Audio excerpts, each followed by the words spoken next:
Malayalam big boss season 7 ഇന്ന് ഫുഡിൻ്റെ മുമ്പിൽ നിന്ന് കരഞ്ഞുകൊണ്ട് നമ്മുടെ അനുമോള് പോകുന്നുണ്ട്. ഇനി ഞാൻ ഫുഡ് കഴിക്കില്ല എന്ന് പറയുന്നുണ്ട്. കാരണം എന്ന് പറയുന്നത് ഇന്ന് നമ്മുടെ ആദിലേൻ്റെയും നൂറേൻ്റെയും ഫാമിലി വന്ന സമയത്ത് അതായത് നമ്മുടെ ജാസ്മിനും ദിയാസനയും വന്നിട്ടുണ്ടായിരുന്നു. അപ്പോൾ അവർ ഫുഡും കൊണ്ടാണ് വന്നത്. എല്ലാ ഫാമിലി വരുമ്പോഴും ഫുഡ് കൊണ്ടുവരാറുണ്ട്. അങ്ങനെ ഇന്ന് അവർക്ക് നെയ്ച്ചോറും നല്ല മട്ടനുമാണ് കൊണ്ടുവന്നത്. ആ ഒരു സമയത്ത് ഫുഡ് വിളമ്പുന്ന നമ്മുടെ കിച്ചൺ ടീമായിട്ടുള്ള അനുമോളാണ്.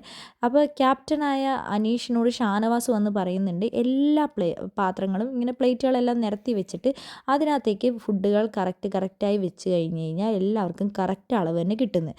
അപ്പോൾ നമ്മുടെ അനുമോളും അക്ബറും കൂടെയാണ് വിളമ്പിക്കൊണ്ടിരുന്നത്. അപ്പോൾ അനീഷ് പറയുന്നുണ്ട്, ഇപ്പോൾ അവിടെ വിളമ്പുന്നുണ്ടല്ലോ, വിളമ്പിക്കൊണ്ട് തുടങ്ങിക്കഴിഞ്ഞ സമയത്താണിത് പറയുന്നത്.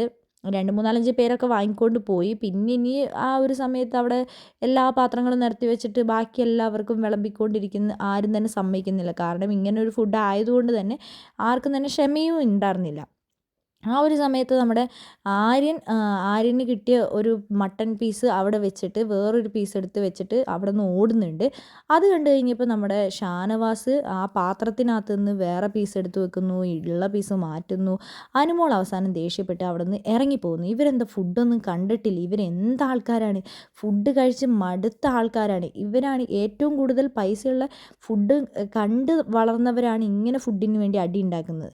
ഇതൊക്കെ കാണുമ്പോൾ ശരിക്കും പറഞ്ഞാൽ ഭയങ്കര വിഷമാവുന്നുണ്ട്. ഇത് ഭയങ്കര ബോറാണെന്ന് അനുമോൾ പറഞ്ഞു. അനുമോൾ നല്ല പൊട്ടിക്കരയുന്നുണ്ട്.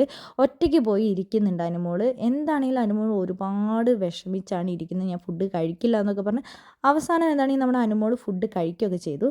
എന്താണെങ്കിലും ഈ ഒരു കാര്യത്തിൽ ശരിക്കും ആരുടെ ഭാഗത്താണ് നിങ്ങൾ നിൽക്കുന്നത്? ഷാനവാസിൻ്റെയോ അനീഷിൻ്റെയോ അനുമോളുടെയോ? നിങ്ങളുടെ വിലയേറിയ ഓരോ അഭിപ്രായങ്ങളും നമ്മുടെ കമൻറ്റ് ബോക്സിൽ കമൻ്റ് അറിയിക്കാൻ മറക്കരുത്.